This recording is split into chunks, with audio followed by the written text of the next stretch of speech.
Welcome to AV news. ముందుగా ప్రేక్షకులకు రాఖీ పౌర్ణమి శుభాకాంక్షలు. హెడ్లైన్స్ చూద్దాం.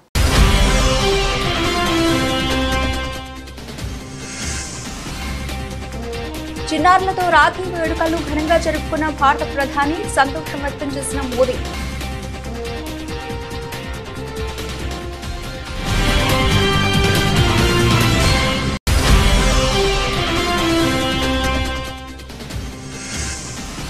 సీఎం రేవంత్ రెడ్డికి రాఖీ కట్టిన మంత్రి సీతక్క, కాంగ్రెస్ పార్టీ మహిళా ప్రజా ప్రతినిధులు. అందరికీ రాఖీ పండుగ సందర్భంగా శుభాకాంక్షలు తెలిపిన సీఎం.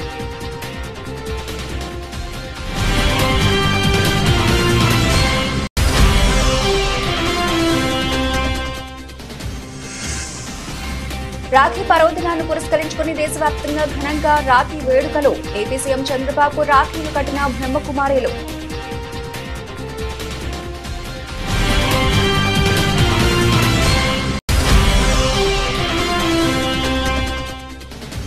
అనాథకు అండగా నిలిచిన మంత్రి కోమటిరెడ్డి. తల్లిదండ్రులను కోల్పోయిన నిర్మల్ జిల్లాకు చెందిన దుర్గకు ₹1,00,000 సాయం చేసిన కోమటిరెడ్డి.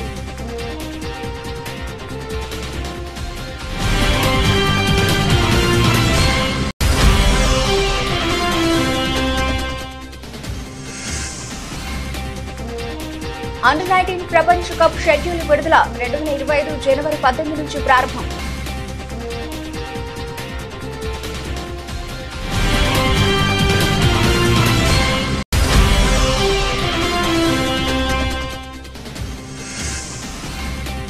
రాఖీ రోజు లాభాలతో మొదలైన స్టాక్ మార్కెట్లు. 200 పాయింట్లకు పైగా దూసుకెళ్లిన సెన్సెక్స్.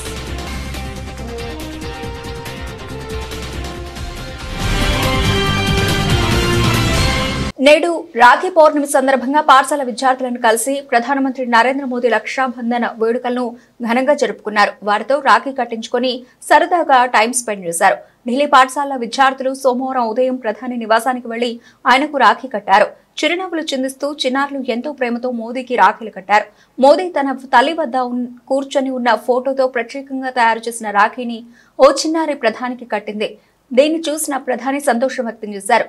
అనంతరం పిల్లలతో కొంతసేపు సరదాగా ముచ్చటించారు. రాఖీలు కట్టే సమయంలో ఆ విద్యార్థుల పేర్లు, క్లాస్ ఏంటో ప్రధాని అడిగి తెలుసుకున్నారు.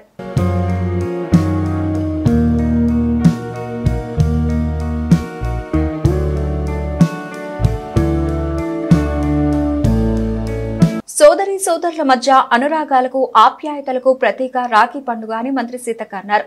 సోమవారం జూబ్లీహిల్స్ నివాసంలో ముఖ్యమంత్రి రేవంత్ రెడ్డికి మంత్రి సీతక్క, ఎంపీ కావ్య, ఎమ్మెల్యేలు వరుణికారెడ్డి, రాగమయ్యి, కార్పొరేషన్ల చైర్మన్లు మన్రు శోభారాణి, నేరళ్ల శారద, కాల్వ సుజాత రాఖీ కట్టారు. అనంతరం అసెంబ్లీ ఆవరణలో మంత్రి సీతక్క మీడియాతో మాట్లాడుతూ రాఖీ పండుగ సందర్భంగా అందరికీ శుభాకాంక్షలు తెలియజేశారు. అమ్మాయిలను నువ్వు గౌరవించుకోవాల్సిన అవసరాన్ని రాఖీ పండుగ చాటి చెబుతుందన్నారు.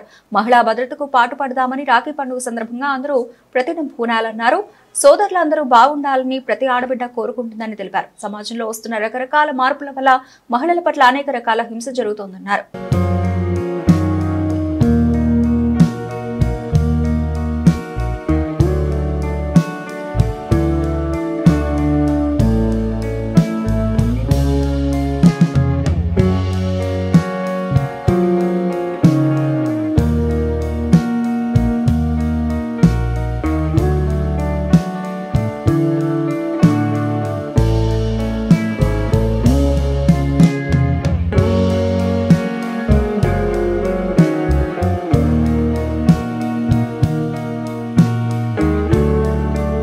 రాఖీ పర్వదినాన్ని పురస్కరించుకుని దేశవ్యాప్తంగా రాఖీ వేడుకలు ఘనంగా జరుగుతున్నాయి. తెలుగు రాష్ట్రాల్లో కూడా పలువురు మహిళలు తమ సోదరులకు రాఖీలు కట్టి స్వీట్లు తినిపించారు. పలువురు సినీ, రాజకీయ ప్రముఖులు కూడా కుటుంబాలతో కలిసి ఈ వేడుకలు జరుపుకుంటున్నారు. కేంద్ర మంత్రులు, వివిధ రాష్ట్రాల ముఖ్యమంత్రులు, ముఖ్య నేతల ఇళ్ల దగ్గర వారికి రాఖీలు కట్టేందుకు మహిళలు పోటీ పడుతున్నారు. ఆంధ్రప్రదేశ్ రాష్ట్ర ముఖ్యమంత్రి, తెలుగుదేశం పార్టీ అధ్యక్షుడు చంద్రబాబు నాయుడు ఇంటి వద్దకు కూడా ఆయనకు రాఖీలు కట్టేందుకు పలువురు మహిళలు వచ్చారు. దాంతో ఉండవల్లిలోని చంద్రబాబు నివాసం సందడిగా మారింది. పలువురు మహిళా నేతలు, బ్రహ్మకుమారీలు ఆయనకు రాఖీలు కట్టారు. చంద్రబాబుకు మహిళలు రాఖీలు కడుతున్న దృశ్యాలను కింది వీడియోలో చూడొచ్చు. కాంగ్రెస్ సీనియర్ నేత, సీనియర్ న్యాయవాది అభిషేక్ మను సింఘ్వి రాజ్యసభ అభ్యర్థిగా నామినేషన్ వేశారు. ఈ కార్యక్రమంలో Telangana CM Revanth Reddy, deputy CM Mallu Bhatti Vikramarka, మంత్రులు, ఎమ్మెల్యేలు, ఎమ్మెల్సీలు, ఎంపీలు, పార్టీ రాష్ట్ర వ్యవహారాల ఇన్ఛార్జ్ దీపాదాస్ మున్షి పాల్గొన్నారు. ఇటీవల జరిగిన సార్వత్రిక ఎన్నికల్లో రాజ్యసభ సభ్యులు పీయూష్ గోయల్, సర్బానంద సోనోవాల్, జ్యోతిరాదిత్య సింధియా, కామాఖ్య ప్రసాద్, వివేక్ ఠాకూర్, రాజ్ భోస్లే, బిప్లవ్ కుమార్ దేవ్, మీసా భారతి, దీపేంద్ర సింగ్ హుడా, కేసీ వేణుగోపాల్ లోక్సభకు ఎన్నికయ్యారు. దీంతో వారు తమ రాజ్యసభ సభ్యత్వాలకు రాజీనామా చేశారు. అదేవిధంగా ఒడిశాలో మమతా మహంతా, తెలంగాణలో కె కేశవరావు తమ పదవులకు పార్టీలకు రాజీనామాలు చేశారు. దాంతో దేశవ్యాప్తంగా మొత్తం 12 రాజ్యసభ స్థానాలకు ఖాళీలు ఏర్పడ్డాయి. ఈ ఖాళీ స్థానాలకు సెప్టెంబర్ 3న ఎన్నికలు జరగనున్నాయి. అభ్యర్థులు నామినేషన్ దాఖలు చేసేందుకు ఈ నెల 21 వరకు గడువు ఇచ్చారు. ఈ క్రమంలో తెలంగాణ నుంచి కాంగ్రెస్ అభ్యర్థిగా అభిషేక్ మను సింఘ్వీని రంగంలోకి దించారు. దాంతో ఇవాళ ఆయన నామినేషన్ దాఖలు చేశారు. నామినేషన్ దాఖలకు ముందు ఆయన అసెంబ్లీకి వెళ్లారు. అక్కడ తెలంగాణ మంత్రులు శ్రీధర్ బాబు, తుమ్మల నాగేశ్వరరావు, పలువురు కాంగ్రెస్ ఎమ్మెల్యేలు, ఎమ్మెల్సీలు సింఘ్వీకి స్వాగతం పలికారు. ఆయన మెడలో పూలమాలలు వేసి కాంగ్రెస్ కండువా కప్పి సత్కరించారు. నిర్మల్ జిల్లా తానూరు మండలం బెల్తరోడ గ్రామానికి చెందిన దుర్గా అనే చిన్నారి తల్లిదండ్రులను కోల్పోయి అనాథగా మారిన దీనగాథ గురించి సమాచార మాధ్యమాల్లో చూసిన మంత్రి కోమటిరెడ్డి వెంకటరెడ్డి చలించిపోయారు. తల్లిదండ్రులు ఉండడానికి ఇళ్లు లేక చిన్నారి పడుతున్న కష్టం ఆయన హృదయాన్ని కలిసివేసింది. ఎలాగైనా చిన్నారికి అండగా నిలవాలని మంత్రి భావించారు. స్వయంగా రంగంలోకి దిగిన దుర్గకు ఆర్థిక సహాయం అందేలా చర్యలు చేపట్టారు. తానూరు మండల తహసీల్దార్ లింగమూర్తి, ఎంపీడీఓ అబ్దుల్ సమద్ ద్వారా తన తనయుడి జ్ఞాపకార్థం నిర్వహిస్తున్న ప్రతీక్ రెడ్డి ఫౌండేషన్ నుంచి ₹1,00,000 ఆర్థిక సహాయం అందించారు. అంతేకాదు చిన్నారి తాను ఎంతవరకు చదివితే అంతవరకు చదివిస్తానని, అన్ని సౌకర్యాలు కల్పించి పెళ్లయ్యేంత వరకు అండగా ఉంటానని దుర్గకు మాటిచ్చారు. చిన్నారితో వీడియో కాల్ మాట్లాడిన మంత్రి కోమటిరెడ్డి వెంకటరెడ్డి అధైర్యపడొద్దని, తాను ఉన్నానని భరోసా కల్పించారు. ప్రతి నెల ఖర్చుల కోసం పంపుతానని, ఉండడానికి ఇళ్లు కూడా కట్టిస్తానని హామీ ఇచ్చారు. తర్వాత పాపను కలుస్తానని మంత్రి తెలిపారు. ఈ కార్యక్రమంలో కోమటిరెడ్డి బ్రదర్స్ అభిమాని స్థానిక నాయకులు సతీష్ రెడ్డి, చిన్నారెడ్డి, కోటే కృష్ణ, స్థానిక తాజా మాజీ సర్పంచ్ సాయినాథ్, మాజీ ఎంపీడీసీ మధు పటేల్, దేవదాసు తదితరులు పాల్గొన్నారు.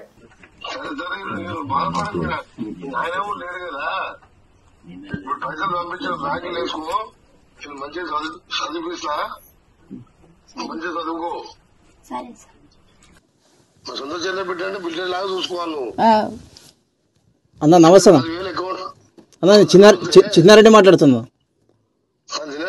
అన్న. నా దగ్గర ఉంది అన్న, మాట్లాడుతున్నా ఫస్ట్ అకౌంట్ లో పైసలు వేస్తా అన్న.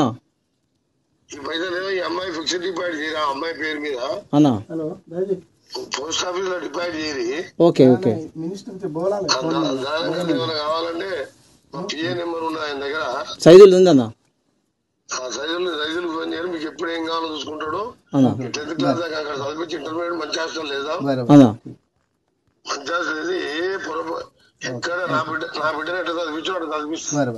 తెలంగాణ భవన్ లో రాఖీ పండుగ సంబరాలు ఘనంగా నిర్వహించారు. బీఆర్ఎస్ వర్కింగ్ ప్రెసిడెంట్ కేటీఆర్ కు మహిళా నేతలు రాఖీ కట్టారు. మాజీ మంత్రి సత్యవతి రాథోడ్, మాజీ ఎంపీ మాలోత్ కవిత, ఎమ్మెల్యే కోవా లక్ష్మి, మాజీ విప్ గొంగడి సునీత, ఇతర నేతలు కేటీఆర్ కు రాఖీ కట్టి హారతిచ్చారు. మాజీ మంత్రి సత్యవతి అక్షంతలు వేసి కేటీఆర్ ను ఆశీర్వదించారు.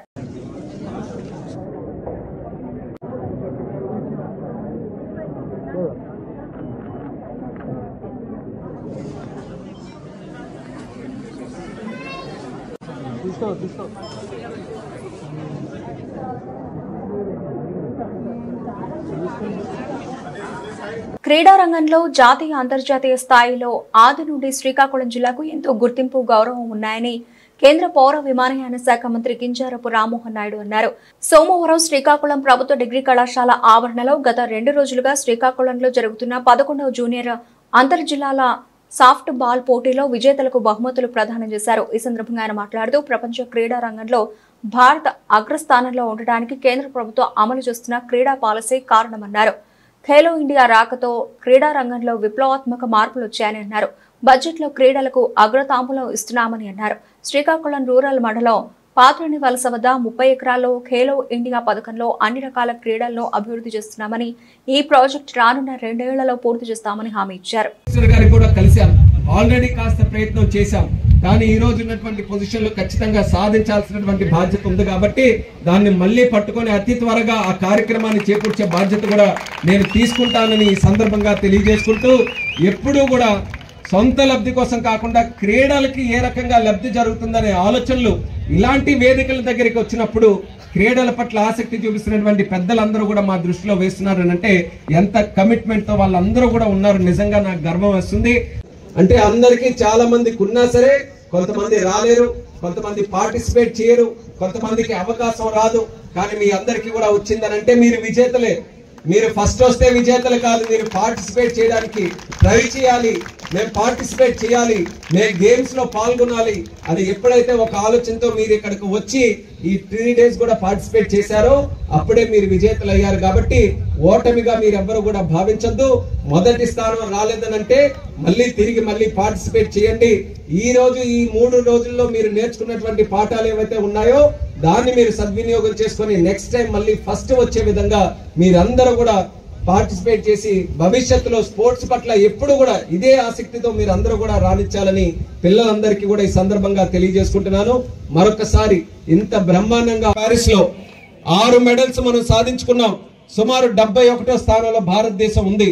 బాధ కలుగుతుంటుంది కొన్ని సందర్భాల్లో, ఇంత పెద్ద దేశం, ఇన్ని విశిష్టలు కలిగినటువంటి దేశం ఎందుకు మనం అంత స్థాయిలో మనం రాణించలేకపోతున్నాం అనేది జరుగుతుంటుంది.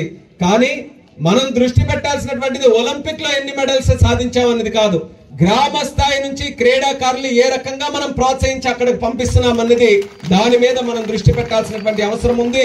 దానికోసం రాజు గారు కూడా చెప్పారు, గెలిచిన తర్వాత వాళ్ళందరినీ కూడా ప్రోత్సహించే బదులు గ్రామీణ స్థాయిల నుంచి, మండల జిల్లా స్థాయిల నుంచి, ఏదైతే చిన్న స్థాయి నుంచి యువ క్రీడాకారులు ఎవరైతే క్రీడల పట్ల ఆసక్తి చూపించి ముందుకు వస్తున్నారో వాళ్ళకి సహకరించే పథకాలు చేయాలని నా వంతుగా ఈ రోజు ఒక స్థానంలో ఉన్నాను కాబట్టి మాటిస్తున్నాను. రాష్ట్ర కేంద్ర ప్రభుత్వాలతో మాట్లాడి గ్రౌండ్ లెవెల్ నుంచి కూడా క్రీడాకారుల్ని, క్రీడా వ్యవస్థని ప్రోత్సహించడానికి నా వంతుగా ఖచ్చితంగా నేను చర్యలు తీసుకుంటానని కూడా ఈ సందర్భంగా తెలియజేసుకుంటున్నాను. అలాగే మన జిల్లాలో కూడా క్రీడా వ్యవస్థని మరింత పొందుపరచాలని, మనకి ముఖ్యంగా ఉన్నటువంటి స్టేడియం అది ఎంతో కాలం నుంచి అదొక పోలవరం ప్రాజెక్టు లాగా గతంలో అయిపోయింది. మరి అది ఎట్టి పరిస్థితుల్లో పూర్తి చేయాలని చెప్పి కంకణం కట్టుకొని మరి నేను గాని అచ్చెన్నాయుడు గారు గాని మరి దీనికి ప్రత్యేకమైనటువంటి దృష్టి పెడుతున్నటువంటి గొండు శంకర్రావు గారు గాని ఈ రోజు ఎలక్షన్లు గెలిచి మళ్ళీ ప్రభుత్వాలు ఏర్పాటు చేసిన తర్వాత పెద్ద ఎత్తున స్టేడియం ని పూర్తి చేయాలని దృష్టి పెట్టి కాంట్రాక్టర్ ను కూడా పిలిపించి కలెక్టర్ గారికి కూడా నోడల్ పాయింట్ గా పెట్టి ప్రతి రోజు కూడా ఎంత మంది వర్కర్స్ అక్కడికి వెళ్లి పనిచేస్తున్నారు, ఎంత ప్రోగ్రెస్ వస్తుందని డైలీ మానిటరింగ్ తో మన జిల్లాలో జరిగే ఏకైక ప్రాజెక్టు మన స్టేడియం ప్రాజెక్ట్ అనేది కూడా తెలియజేస్తున్నాను. ఎందుకనంటే అది ఎట్టి పరిస్థితుల్లో పూర్తి చేసి దాని తాలూకా ఫెసిలిటీ. తెలంగాణ సీఎం రేవంత్ రెడ్డి ఇవాళ ఆసక్తికర వ్యాఖ్యలు చేశారు. ప్రభాస్ లేని బాహుబలిని ఊహించలేమని అన్నారు. బాహుబలి చిత్రం టాలీవుడ్, బాలీవుడ్ దాటి హాలీవుడ్ తో పోటీ పడగలిగిందంటే అందుకు కారణం ప్రభాస్ అని తెలిపారు. ఇవాళ హైదరాబాద్ లో క్షత్రియ సేవా సమితి నిర్వహించిన అభినందన సభకు సీఎం రేవంత్ రెడ్డి హాజరయ్యారు. క్షత్రియ సామాజిక వర్గానికి చెందిన ప్రభాస్ తెలుగు సినిమా వైభవాన్ని అంతర్జాతీయ స్థాయికి తీసుకెళ్లారని కొనియాడారు. రాజులు ఏ రంగంలోకి వచ్చినా రాణిస్తారని, కృష్ణరాజు పేరు ప్రస్తావించకుండా తెలుగు సినీ పరిశ్రమ గురించి మాట్లాడలేమని అన్నారు. బాలీవుడ్ లో రాణించిన రామ్ గోపాల్ వర్మ తనకు మంచి మిత్రుడని తెలిపారు. నాకన్నా గొప్పవాళ్లు ఇవాళ ఈ వేదిక ముందు వినయంగా ఉన్నారు. క్షత్రియుల గొప్పతనం అదే. నమ్మకానికైనా విజయానికైనా క్షత్రియులు మారుపేరుగా నిలుస్తారు అని రేవంత్ రెడ్డి వివరించారు. అదే విధంగా ఈరోజు మా మిత్రులు నాగరాజు గారు కార్పొరేటర్ల గురించి అడిగినరు, శ్రీనివాస్ వర్మ గారేమో ఎమ్మెల్యేల గురించి అని. నాగరాజు గారు తెలివి కల్లోడు. ఇప్పుడు ఇమ్మీడియట్గా వచ్చేది కార్పొరేటర్ ఎన్నికలు కాబట్టి అవి ఇస్తే తర్వాత ఆటోమేటిక్ ఎమ్మెల్యే టికెట్లు అడగొచ్చు అని వారి ఆలోచన. ఎందుకంటే ఎమ్మెల్యే ఎన్నికలు చాలా దూరం ఉన్నాయి. ఇమ్మీడియట్గా సంవత్సరం తిరిగే లోపల కార్పొరేటర్ ఎన్నికలు ఉన్నాయి. తప్పకుండా చట్టసభలలో మీ ప్రాతినిధ్యం ఉండాలి అన్న ఆలోచన నాకు ఉంది. మీలో రాజకీయ చైతన్యంతో రాజకీయాలలో రాణించాలన్న ఆలోచన ఉన్న వాళ్ళను ఇప్పటి నుండే పార్టీలో ప్రోత్సహించండి. మొదట పార్టీలో పదవి ఇస్తాను, ఆ తర్వాత ఎన్నికల్లో టికెట్లు ఇస్తాను. పిసిసి అధ్యక్షుడిగా, తెలంగాణ రాష్ట్ర ముఖ్యమంత్రిగా క్షత్రియ సోదరులకు నేను మాట ఇస్తున్నా. తప్పకుండా మీ వైపు నుంచి మీరు ఎవరిని మీ ప్రతినిధులుగా మా పార్టీలో పెట్టదలుచుకున్నారో మీరు లిస్ట్ ఇవ్వండి. తప్పకుండా ఈ 1.5 year రాబోయే 4 సంవత్సరాలకు వాళ్ళని లీడర్స్గా గ్రూమ్ చేసి ఎన్నికల్లో తప్పకుండా అవకాశాన్ని కల్పిస్తా అని చెప్పి నేను మీకు మాట ఇస్తున్నా. మహిళల రక్షణకు తమ కూటమి ప్రభుత్వం ప్రత్యేక చర్యలు తీసుకుంటుందని రాజమండ్రి సిటీ ఎమ్మెల్యే ఆదిరెడ్డి శ్రీనివాస్ హామీ ఇచ్చారు. రాఖీ పౌర్ణమి సందర్భంగా తెలుగు మహిళలు ఎమ్మెల్యే వాసులకు రాఖీలు కట్టి శుభాకాంక్షలు తెలిపారు. వారి ఆప్యాయత, అనురాగాలు, వాత్సల్యానికి సంతోషించిన ఎమ్మెల్యే ఆదిరెడ్డి వాసు మాట్లాడుతూ మహిళలు అర్ధరాత్రి స్వేచ్ఛగా రోడ్డు మీద తిరగగలిగినప్పుడే దేశానికి నిజమైన స్వాతంత్ర్యం వచ్చిందని మహాత్మా గాంధీ చెప్పారని, దురదృష్టవశాత్తు కోల్కతాలో జరిగిన వైద్యురాలిపై అత్యాచార ఘటన చాలా బాధ కలిగించిందని ఆవేదన వ్యక్తం చేశారు. కేంద్ర ప్రభుత్వం బేటీ బడావో బేటీ బచావో వంటి కార్యక్రమాలు చేపడుతున్నా కొన్ని రాష్ట్రాల్లో ఇలాంటి సంఘటనలు జరగడం బాధాకరమని ఎమ్మెల్యే ఆదిరెడ్డి వాసు వ్యాఖ్యానించారు. రాజమండ్రిలో ఉన్న మహిళా లోకానికి అందరికీ కూడా రక్షాబంధన్ శుభాకాంక్షలు. రాష్ట్రంలో వారు కూడా, దేశంలో వారు కూడా ఈరోజు మా ఇంటి ఆడపడుచులు తెలుగుదేశం జనసేన పార్టీ పట్టుకొమ్మలైన మహిళలు అందరూ కూడా ఈరోజు వచ్చి రాఖీలు కట్టడం జరిగింది. చెయ్యి అంతా కూడా వారు కట్టేటప్పుడు వారి మనసులో ఉన్న ఒకే ఒక ఆలోచన భావం ఏంటంటే వారి ఇంట్లో కూడా మహిళలు ఉన్నారు, మహిళలందరూ కూడా సురక్షితంగా ఆనందంగా ఈ రాష్ట్రంలో ఉండాలన్నది వాళ్ళ తాలూకు ఆలోచన. గత 5 సంవత్సరాలు చూసాం మహిళల పట్ల గౌరవం లేకుండా, మహిళల పట్ల ఏ విధమైన బాధ్యత లేకుండా గత వైఎస్ఆర్సీపీ పార్టీ వారు ఏ విధంగా ప్రవర్తించారో చూసాం. ఇప్పుడు ప్రభుత్వం మారింది. మొన్ననే స్వాతంత్ర దినోత్సవం కూడా జరుపుకున్నాం. ఆనాడు కూడా అనేకమైన సందర్భాల్లోనే మనం ఒకటే చెప్పుకుంటా ఉన్నాం. బాపు గారు ఏదైతే కోరారో మహిళ క్షేమంగా రాత్రి ఎప్పుడైతే నడవగలుగుతాదో రోడ్డు మీద, అదే అసలైన స్వాతంత్రం. మనందరం చాలా గర్వంగా గొప్పగా చెప్పుకున్నాం. కానీ వెంబటనే మనకు ఒక దురదృష్టమైన సంఘటన జరిగింది. అదే కోల్కతాలోని ఒక మెడికల్ కాలేజ్లో డాక్టర్ పైన అత్యాచారం, తదుపరి ఆవిడ్ని దారుణంగా చంపివేయడం చాలా కలత వేసింది. ఏంటి, ఓ పక్కన కేంద్రమేమో బేటీ బచావో బేటీ పడావో అంటా ఉంది, ఓ పక్కన ఇలాంటి దురదృష్టకరమైన సంఘటనలు జరుగుతూ ఉంటే ఏంటి, ఏం సందేశం ఇవ్వబోతా ఉంది? ఇలాంటివి చూస్తూ ఉన్నప్పుడు ఇళ్లలో తల్లులకి అయ్యో ఆడపిల్లని ఎందుకు కన్నాను రా బాబు అనే ఒక బాధ కూడా ఉంటా ఉంది, ఒక అభద్రతా భావం కూడా ఉంటా ఉంది. అలాంటి పరిస్థితులు ఈ దేశంలో ఉండకూడదు. మార్పు రావాలి. ఆ మార్పు మన ఇంటి నుంచే మొదలవ్వాలి. మన ఇంటిలో ఎప్పుడైతే ఒక తల్లిని లేకపోతే తనతోటి ఉన్న తోబట్టుని మహిళని గౌరవించడం ఇంట్లోనే నేర్పిస్తే మగవాడిలోని ఆలోచన విధానాలు మారుతాయి. అది మన ఇంటి నుంచే ప్రారంభం కావాలి. ప్రతి మహిళని గౌరవంగా చూడాలి. తన తల్లిని గౌరవిస్తే సరిపోదు. ప్రతి మహిళలో కూడా ఒక తల్లిని, ఒక అక్కని, చెల్లిని చూసి గౌరవించే విధానం ప్రతి మగవారిలో కూడా రావాలి. ఈ రక్షాబంధం రోజైనా మనందరం కూడా ఒక ప్లేజ్ తీసుకుందాం. మహిళల్ని సురక్షితంగా ఉండే విధంగా అందరం కూడా తన వంతు కృషి చేయాలని చెప్పి అందరం కూడా ఒక శపథం తీసుకొని ముందుకు సాగాలని. ఈ రాఖీలు కట్టడం అన్నది వారికి ఆనందం కలిగిన నాకు బాధ్యత. ఈ నగరంలోని ఇప్పటికే మీ భద్రత మా బాధ్యత అనే కార్యక్రమంతో చేస్తా ఉన్నాం. బీఆర్ఎస్ నేత సిద్దిపేట ఎమ్మెల్యే హరీష్ రావు నివాసంలో ఘనంగా రాఖీ పౌర్ణమి వేడుకలు నిర్వహించారు. పార్టీ మహిళా నేతలు హరీష్ రావుకు రాఖీలు కట్టి శుభాకాంక్షలు తెలిపారు. రాఖీలు కట్టిన సోదరీమణులకు ధన్యవాదాలు తెలిపారు. అనంతరం మాట్లాడుతూ అన్నచెల్లెల బంధానికి ప్రతీక రాఖీ పండుగ అని తెలిపారు. పండుగను అందరూ ప్రేమాభిమానులతో జరుపుకోవాలని ఆకాంక్షించారు. మహిళల శ్రేయస్సు, భద్రత కోసం కృషి చేస్తానన్నారు. రాష్ట్ర ప్రజలందరికీ పండుగ శుభాకాంక్షలు తెలిపారు.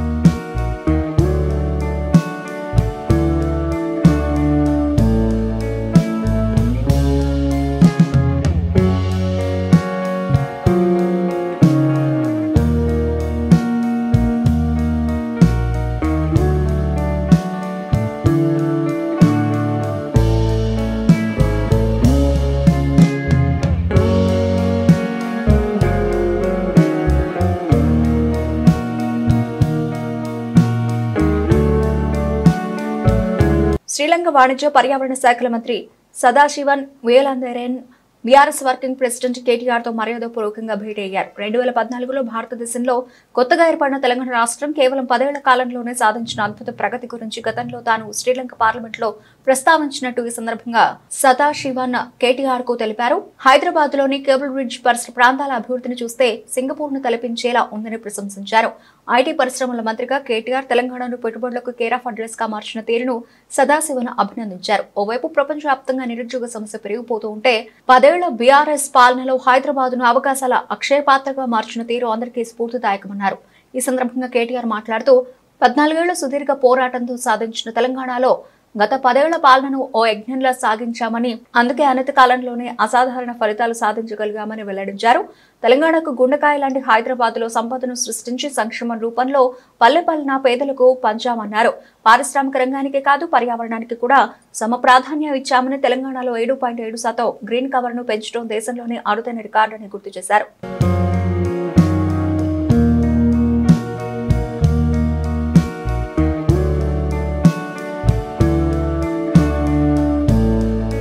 వారం రోజులుగా హైడ్రా అధికారులు గండిపేట చెరువు సమీపంలోని ఖానాపూర్ గ్రామ రెవెన్యూ పరిధిలో పర్యటించి దాదాపు 10 అక్రమ నిర్మాణాలు గుర్తించారు. నిర్మాణదారులకు ముందస్తుగా నోటీసులు జారీ చేసినా వారి నుంచి నిర్దేశించిన సమయంలో ఎలాంటి సమాధానం రాకపోవడంతో 2 అక్రమ నిర్మాణాలను నేలమట్టం చేసినట్లు అధికారులు వెల్లడించారు. గండిపేట జలాశయం FTL చిలుకూరు అప్పోజిగూడ గ్రామ పంచాయతీ రెవెన్యూను ఆనుకొని ఉంటుంది. ఓ రియల్ వ్యాపారి గండిపేట జలాశయం FTL ను కలుపుకొని వెస్ట్ సైడ్ అనే వెంచర్ ను చేయగా కొందరు బడాబాబులు FTL పరిధిలో ఫ్లాట్లు కొనుగోలు చేసి దర్జాగా లేక్ వ్యూతో పాటు గచ్చిబౌలి ఫైనాన్షియల్ డిస్ట్రిక్ట్ భవన అంతస్తుల వ్యూ కనిపించే విధంగా FTL లో అక్రమంగా నిర్మాణాలు చేపట్టారు. ఈ క్రమంలో అధికారులు సర్వే చేయగా అప్పోజిగూడ గ్రామ పంచాయతీ పరిధిలో 3 భవనాలు, చిలుకూరు గ్రామ పంచాయతీ పరిధిలో ఒక నిర్మాణం అక్రమంగా నిర్మించినట్లు గుర్తించారు. అధికారులు పూర్తి స్థాయిలో నివేదికను హైడ్రాకు నివేదించారు. ఈ క్రమంలో హైడ్రా ఆదివారం FTL పరిధిలో అక్రమ నిర్మాణాల కూల్చివేతలకు శ్రీకారం చుట్టింది. హైడ్రా అధికారులు మల్లికార్జున్ చరణ్ తో పాటు HMSSB DGM నరహరి, జలమండలి విజిలెన్స్ అధికారి లక్ష్మీరెడ్డి, స్థానిక CI పవన్ కుమార్ రెడ్డి భారీగా పోలీసు బలగాలతో కూల్చివేతలకు వచ్చారు. కాకినాడ జిల్లా జగ్గంపేట మండలం గురప్పాలెం రోడ్లో అక్రమంగా సారా బట్టి నిర్వహిస్తున్నట్టు జగ్గంపేట SIT రఘునాథరావుకి వచ్చిన సమాచారం మేరకు సోమవారం ఉదయం SI తన సిబ్బందితో దాడులు నిర్వహించారు. సారా తయారు చేస్తున్న భట్టీపై దాడి చేసి 30 లీటర్ల లైవ్ సారాను స్వాధీనం చేసుకున్నారు. అదేవిధంగా 12 గ్రాములలో నిల్వ ఉంచిన బెల్లపు ఊటను ధ్వంసం చేశారు.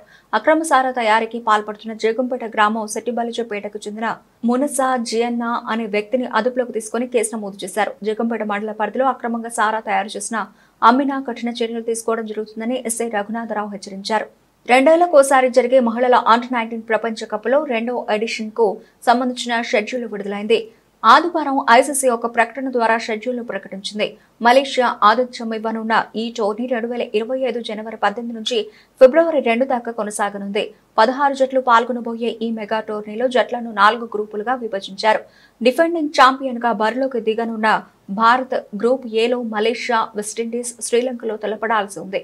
గ్రూప్ బిలో England, Ireland, Pakistan, USA, group సిలో South Africa, New Zealand, Samoa qualifier ఉండగా గ్రూప్ డి నుంచి Australia, Bangladesh, Scotland qualifier Asia region నుంచి చోటు దక్కించుకున్నాయి.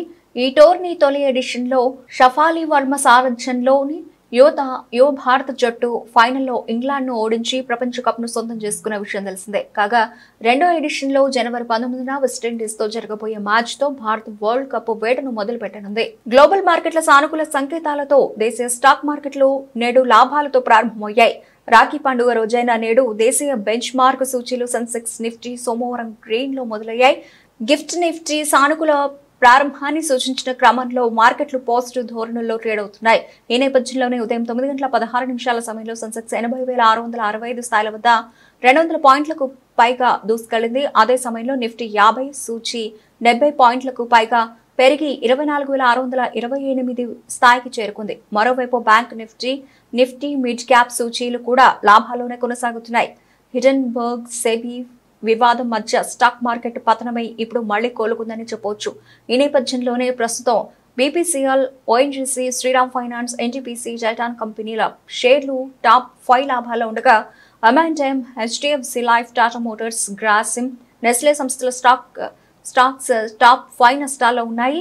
రంగాల వారీగా నిఫ్టీ, PSU బ్యాంక్, OMCలు మీడియాలో ఒక్కొక్కటి 1% పైగా లాభపడి టాప్ గెయినర్లుగా ఉన్నాయి. ఇదే సమయంలో నిఫ్టీ స్మాల్ క్యాప్ 1% పెరగగా మిడ్ క్యాప్ 0.41% పెరిగింది. బులెటిన్ ముగించే ముందు హెడ్లైన్స్ మరోసారి.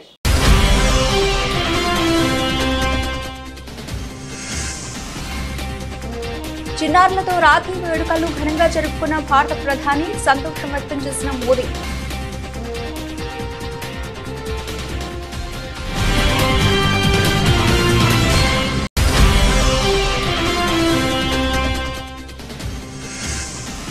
సీఎం రేవంత్ రెడ్డికి రాఖీ కట్టిన మంత్రి సీతక్క, కాంగ్రెస్ పార్టీ మహిళా ప్రజా ప్రతినిధులు. అందరికీ రాఖీ పండుగ సందర్భంగా శుభాకాంక్షలు తెలిపిన సీఎం.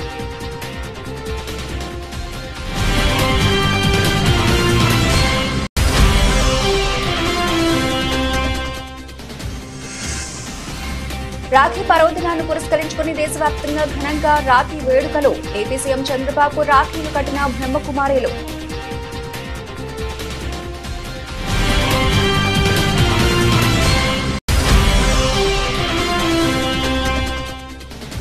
అనాథకు అండగా నిలిచిన మంత్రి కోమటిరెడ్డి. తల్లిదండ్రులను కోల్పోయిన నిర్మల్ జిల్లాకు చెందిన దుర్గకు ₹1,00,000 సాయం చేసిన కోమటిరెడ్డి.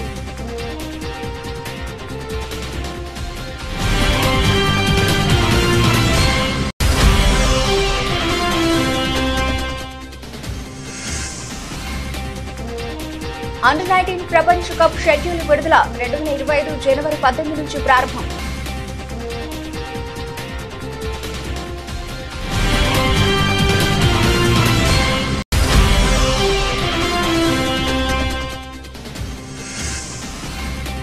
రాఖీ రోజు లాభాలతో మొదలైన స్టాక్ మార్కెట్లు. 200 పాయింట్లకు పైగా దూసుకెళ్లిన సెన్సెక్స్.